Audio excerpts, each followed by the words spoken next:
আসসালামু আলাইকুম। প্রিয় দর্শক, আপনারা জানেন যে এই জুলাই অভ্যুত্থানে মানবতা বিরোধী অপরাধের অভিযোগে আন্তর্জাতিক অপরাধ ট্রাইব্যুনালে শেখ হাসিনার যে বিচার হচ্ছিল তার রায় ঘোষণা করা হবে আগামীকাল, মানে 17 তারিখে, 17 নভেম্বর।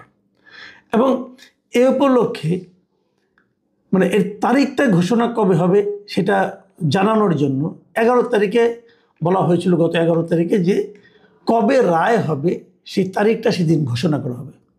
এবং এই তারিখ ঘোষণাকে কেন্দ্র করে আমরা দেখেছি যে ঢাকা শহরে একটা কেমন যেন আমার কাছে মনে হয়েছে একটা ভৌতিক ঘোষণার মাধ্যমে একটা লকডাউন পালিত হয়েছে। আমি ভৌতিক ঘোষণা বললাম এই কারণে যে এই ঘোষণাটা আমি দেখিনি, আমি শুনেছি যে অনলাইনে নাকি একটা ঘোষণা এসেছিল যে সেদিন লকডাউন হবে ঢাকা শহরে। এবং আমি ঢাকা শহরে, ঢাকা শহর না সারা দেশে আর কি, আমি ওই দিন ঢাকা শহরে ছিলাম। আমি দেখেছি তার আগের দিনই, মানে 10 তারিখ রাত থেকেই ঢাকা শহরের রাজপথে গাড়ি যানবাহন খুবই কমে গিয়েছিল। 11 তারিখে একেবারেই ছিল না। আবার কাকতালীয়ভাবে 11 তারিখে প্রধান উপদেষ্টা নিজেও একটা ভাষণ দিয়েছেন দুপুরবেলা। তো সেটাও একটা কারণ হতে পারে, লোকজন খুবই কম ছিল। এই দিনের সময়ে অনেকে বলা বলি করেছিল যে আজকে কেবল তারিখ ঘোষণা করা হচ্ছে, যেদিন রায়টা দেওয়া হবে সেদিন তাহলে কি হবে। তো যাই হোক, এটা নিয়ে আমি খুব একটা গা করিনি। কিন্তু আজকে বিভিন্ন পত্রিকায় আমি যে নিউজটা দেখলাম, মানে আমি বিডি নিউজ 24 খুবই একটা, মানে আমাদের দেশের একটা গুরুত্বপূর্ণ নিউজ মিডিয়া, তারা দেখলাম যে জিনিসটা লিখেছে যে এই রায় ঘোষণার দিন, যে সোমবার দিন রায় ঘোষণার দিন ধার্য করা হয়েছে, এই দিনটিকে ঘিরে আওয়ামী লীগ অনলাইনে রোববার থেকে 2 দিন কমপ্লিট শাটডাউন কর্মসূচি ঘোষণা করেছে। আমি বিডি নিউজের নিউজটি পড়লাম, তারা এটা দিয়েছে যে 2 দিন, মানে রোববার থেকে, মানে আজকে এবং আগামীকাল, আজকে রোববার এবং আগামীকাল সোমবার, আগামীকালকেই রায়টা ঘোষণা করা হবে। এই উপলক্ষে 2 দিনের একটা শাটডাউন তারা ঘোষণা করেছে। এবং গত রাত থেকে, মানে শনিবার রাত থেকেই দেশের কয়েকটা স্থানে ককটেল বিস্ফোরণ হয়েছে এবং বাসে আগুন দেওয়ার ঘটনা ঘটেছে। আমি ব্যক্তিগতভাবে মনে করি যে এই ধরনের ঘটনা ঘটানোর মাধ্যমে, যে শাটডাউন, আগুন জ্বালানো, গাড়িতে আগুন দেওয়া, ককটেল ফুটানো, এগুলোর সঙ্গে রায়ের কোনো সম্পর্ক থাকার কথা না। কারণ এগুলো ফুটালে কি রায় দেওয়া বন্ধ হয়ে যাবে? তা তো হবে না, রায় মতো রায় ঘোষণা হবে। এখন এগুলো কেন হচ্ছে? হয়তো এটা রাজনৈতিক কারণে হচ্ছে, হয়তো এটাকে ইস্যু করে আওয়ামী লীগ বোঝাতে চাচ্ছে যে তাদের প্রতি অন্যায় করা হচ্ছে। হয়তো আওয়ামী লীগ বোঝাতে চাইছে তাদের শক্তি এখনও কমেনি। হয়তো আওয়ামী লীগ বোঝাতে চাচ্ছে যে তারা ইচ্ছা করলে অনেক কিছুই ঘটিয়ে দিতে পারে। আসলে কোনটা এটা আমি বলতে পারবো না, কিন্তু এগুলো আসলে আমার আলোচনার বিষয় না।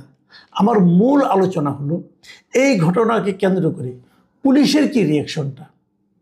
আজ থেকে 5 দিন আগে চট্টগ্রামে একটা ঘটনা ঘটেছিল। সেখানে চট্টগ্রামে যে ঘটনাটা ঘটেছিল সেটা হলো যে ওখানে টার্গেট কিলিং, বেশ কয়েকটা টার্গেট কিলিং চট্টগ্রামে কিন্তু হয়েছিল। সে টার্গেট কিলিংগুলোর পরে ওখানকার চট্টগ্রামের যে police commissioner mister Hasib Aziz, তিনি এই অস্ত্রধারী সন্ত্রাসীদের গুলি করে হত্যার নির্দেশ দেন। কেবল জানি না, ওই 11 নভেম্বর দুপুরে বেতার বার্তার মাধ্যমে, আমরা ওয়্যারলেসের মাধ্যমে উনি এই নির্দেশটা ওনার পুলিশ যারা দায়িত্বপ্রাপ্ত আছে সবার মাধ্যমে উনি সবার কাছে এটা পৌঁছে দিয়ে দেন। সেটা কি, যে যদি কোনো অস্ত্রধারী সন্ত্রাসীদেরকে তারা দেখে তাহলে যেন তাদেরকে গুলি করা হয় তাৎক্ষণিকভাবে। এই আদেশটা কতটুকু সঠিক কতটুকু বেঠিক এটা নিয়ে বিতর্ক অলরেডি শুরু হয়েছে, তখনই হয়েছিল। পরের দিনে আমরা দেখেছিলাম যে আইন ও সালিশ কেন্দ্র একটা বিবৃতি দিয়ে বলেছিল যে সিএমপি কমিশনারের এই সিদ্ধান্তটা এটা উদ্বেগজনক। তারা এই সিদ্ধান্তকে সমর্থন করেনি। তারা বলেছিল দেশের সংবিধান যে কোনো নাগরিকের জীবনের অধিকার এবং আইনের আশ্রয় পাওয়ার নিশ্চয়তা দেয়। মানে যে কোনো লোককে তার জীবনের অধিকার, তার বেঁচে থাকার অধিকার এবং তার আইনের আশ্রয় নেওয়ার তার অধিকার আছে। কাজেই আপনি যদি একজনকে সন্দেহ করে গুলি করে দেন তাহলে তো সে তো আইনের আশ্রয় নিতে পারলো না। অথবা তার তো জীবন বেঁচে থাকার অধিকারটা পালিত হলো না। এবং তাদের আইন ও সালিশ কেন্দ্রের বিবৃতিতে বলা হয় যে সন্দেহভাজন অপরাধীকে আইনি প্রক্রিয়া ছাড়া হত্যা বা গুলি চালানোর নির্দেশ কোনোভাবেই গ্রহণযোগ্য নয়। তার মানে সিএমপি কমিশনার যে বিবৃতি, যে বেতার বার্তা পাঠিয়েছিলেন তার পুলিশদের উপর, সেটাকে তারা সম্পূর্ণভাবে কন্ডেম করেছে, বলেছে এটা আপনি পারেন না করতে, পুলিশের সেই ক্ষমতা থাকার কথা না। আপনি একজন লোককে দেখলেন সন্দেহভাজন এবং তার হাতে ধরলাম একটা অস্ত্র আছে, অস্ত্র দেখলেন আপনি, তাও আপনি তাকে গুলি করতে পারেন না। এটা তার বেঁচে থাকার অধিকার আছে এবং তারও একটা কারণ থাকতে পারে, সেটা নিয়ে আলোচনা হতে পারে, বিচার হতে পারে। একমাত্র বিচারক রায় দিতে পারে যে কাকে গুলি করা যাবে এবং কাকে গুলি করা যাবে না।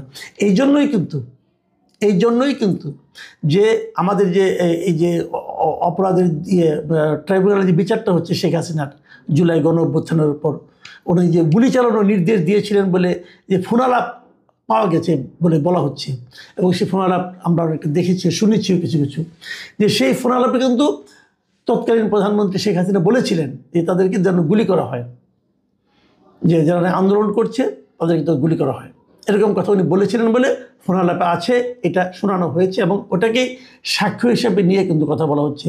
এবং যে রাজসাক্ষী আছেন যিনি ওই সময়কার আইজিপি, তিনিও হয়তো এই কথাটি বলেছেন যে শেখ হাসিনা অর্ডার দিয়েছেন করতে, কিন্তু এটা পারেন না শেখ হাসিনা।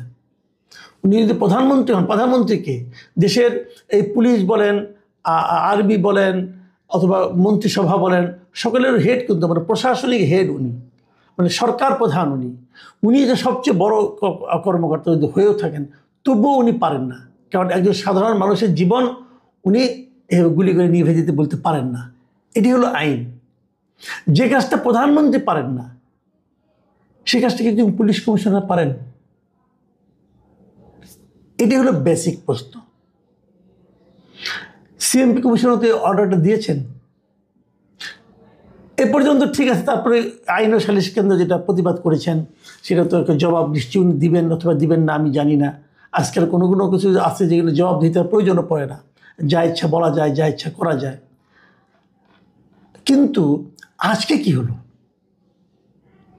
আজকে রবিবার, আজকে বিকেলবেলা ঠিক এরকম একটা বেতার বার্তা, মানে ওয়ারলেসে এরকম একটা নির্দেশ কিন্তু ঢাকা কমিশনার দিয়েছেন, ডিএমপি কমিশনার দিয়েছেন। ডিএমপি কমিশনার শেখ সাজ্জাদ আলী, তিনিও একই কথা বলেছেন যে যানবাহনে অগ্নিসংযোগ ও ককটেল নিক্ষেপ করতে হলে গুলি করা যাবে। গুলি করার নির্দেশ দিয়ে দিয়েছেন পুলিশ কর্মকর্তাদের। যে পুলিশ কর্মকর্তা এটা মানবে, যদি কাউকে গুলি করে দেয়, আপনি কিভাবে প্রমাণ করবেন যে আসলেই সে বন্দুক নিয়ে আপনাকে মারতে এসেছিল? হ্যাঁ, যে কোনো মানুষের, পৃথিবীতে যে কোনো মানুষের কিন্তু আত্মরক্ষার অধিকার আছে। যদি আপনাকে কেউ মারতে আসে, আপনার অবশ্যই যেটা ফেরানোর অধিকার আপনার আছে, এবং যদি ফেরাতে যে তার মৃত্যু হয়, সেটা আপনি প্রমাণ করতে হবে আদালতের কাছে যে আমি ওই লোকটাকে এভাবে মারিনি, সে আমাকে মারতে এসেছিল, অতএব তাকে না মারলে হয়তো আমি মারা যেতাম, অতএব আত্মরক্ষার জন্য আমি তাকে মেরেছি। এটা যদি আপনি আদালতে প্রমাণ করতে পারেন তাহলে হবে। আদালতে প্রমাণ করার আগ পর্যন্ত কিন্তু যখন আপনি বলবেন যে আমি এই কারণে মেরেছি, সেটা হবে আপনার আত্মপক্ষ সমর্থন, কিন্তু সেটা কিন্তু রায় না। আপনার আত্মপক্ষ সমর্থন আপনি করবেন, সেটা শুনবে, যদি বিচারকের কাছে গ্রহণযোগ্য হয় তবে বিচারক আপনাকে সিদ্ধান্ত দেবে যে আপনার কি হবে। আপনি কি আসলে তাকে খুন করেছেন নাকি নিজের জীবন রক্ষার জন্য এই কাজটা করেছেন, এটা কিন্তু বিচারকের উপর নির্ভর করে। তো এখন এখানে যেটা হচ্ছে যে পুলিশ যদি নিজের থেকে গুলি করে দিয়ে বলে যে সে আমাকে মারতে এসেছিল, এবং যদি সেটা প্রমাণ করতে পারে, তাহলে সে এই জায়গাতে দায় মুক্তি পাবে। তা না হলে তো হবে না। যদি সে প্রমাণ করতে না পারে, তাহলে কিন্তু সেটা হত্যাই হবে। তাহলে এই যখন বাস্তবতা, তখন কি করে চট্টগ্রামে প্রথম, তারপরে ঢাকা, দুই জায়গার পুলিশ কমিশনার, মানে এই দুইটা মহানগরে, চট্টগ্রাম নগরীতে এবং ঢাকা নগরীতে যারা পুলিশের 1 নম্বর ব্যক্তি, তিনি যখন তার অধস্তন কর্মকর্তাদের বলেন যে আপনারা গুলি করে দিবেন, তখন সেটা কিভাবে গ্রহণযোগ্য হবে? আমি বুঝি না। এই ব্যাপারে আমি বিডি নিউজ থেকে কিন্তু সমস্ত নিউজগুলি পড়ে শোনালাম আপনাদেরকে। আমি বিডি নিউজে যা আছে তার বাইরে কিছু বলিনি। তো বিডি নিউজের এখানে কিন্তু বিডি নিউজের পক্ষ থেকে তারা ডিএমপি কমিশনার শেখ মোহাম্মদ সাজ্জাদ আলীকে তাকে ফোন করেছিলেন। ফোন করে তাকে ফোন করেছিলেন অথবা জিজ্ঞাসা করেছিলেন আর কি, জানতে চেয়েছেন যে ঘটনাটা এরকম আপনি বলেছেন কিনা। তখন শেখ সাজ্জাদ আলী কী বলেছেন শুনেন। তিনি বলেছেন যে আমি ওয়্যারলেসে বলেছি যে কেউ বাসে আগুন দিলে, ককটেল মেরে জীবন হারির চেষ্টা করলে তাকে গুলি করতে, এটা আমাদের আইনেই বলা আছে। মানে যদি কেউ বাসে আগুন দেয়, কথাটা কি, আমি কিন্তু উনি যতটুকু কথা বলেছেন আমি কেবল ততটুকু নিয়ে আলোচনা করছি। উনি বলেছেন যদি কেউ বাসে আগুন দেয়, কমা, তারপর বলছে ককটেল মেরে জীবনহানির চেষ্টা করে, তাহলে তাকে গুলি করতে উনি বলেছেন। আর এটা নাকি ওনাদের আইনে আছে। আইনে কোথায় আছে আমি জানি না এখন পর্যন্ত, আমি হয়তো খুঁজে দেখবো, কিন্তু আমি যতটুকু দেখেছি আমি পাইনি এরকম কিছু। একটা আছে যে বললাম যে আত্মরক্ষার অধিকার আপনার আছে, যে আপনাকে কেউ মারতে আসে তাকে আপনি মারতে পারেন, কিন্তু একটা বাসে কেউ আগুন দিল তাকে আপনি গুলি করে দিবেন? সেই বাসটা তো থেমে থাকা বাসে হতে পারে, সেই বাসে কোনো যাত্রী নাও থাকতে পারে, সেই বাসে যদি কেউ আগুন দেয় আপনি তাকে কেমনি করে গুলি করে দেবেন ভাই? এটি ঠিক হবে? অথবা আপনার কাছে মনে হলো সে আগুন দিচ্ছে, সে হয়তো আগুন দিচ্ছিল না, অন্য কিছু করছিল, আপনার কাছে মনে হচ্ছে সে আগুন দিচ্ছে, মেরে দেবেন? এটা কেমন কথা হলো? আমি কিন্তু বুঝিনি এখন পর্যন্ত। আমি আমার আইনের যতটুকু, খুব তো আমার বেশি জ্ঞান টেন নাই, যতটুকু কমন সেন্স দিয়ে বুঝি, আমি কিন্তু এটা মিলাতে পারি না। বাসে আগুন দিল, আপনি মেরে দিলেন। আচ্ছা, একটা কথা ভাবেন, বাসে আগুন দেওয়া আমরা কবে দেখেছিলাম? 2014 সালের কথা নিশ্চয়ই আপনাদের খেয়াল আছে। সেই সময় একটা মানে আপনার নির্বাচন হয়েছিল, আওয়ামী লীগ অনেকটা না গাইড জোরেই করেছিল, 153টা আসনে তারা নির্বাচন ছাড়াই বিজয়ী হয়ে গিয়েছিল। এবং সেটাকে থামাতে যে দেশে অনেক অরাজকতা হয়েছে, অনেক বাসে আগুন ধরেছে।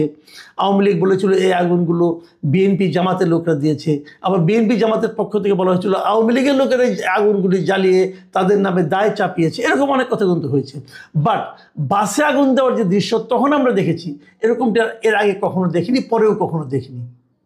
যে তখন কি পুলিশের উপরে এই ধরনের নির্দেশনা ছিল যে বাসে কেউ আগুন দিতে দেখলে আগুন গুলি করে দিবেন? তখন কি কাউকে গুলি করা হয়েছিল? আমি মনে করতে পারি না।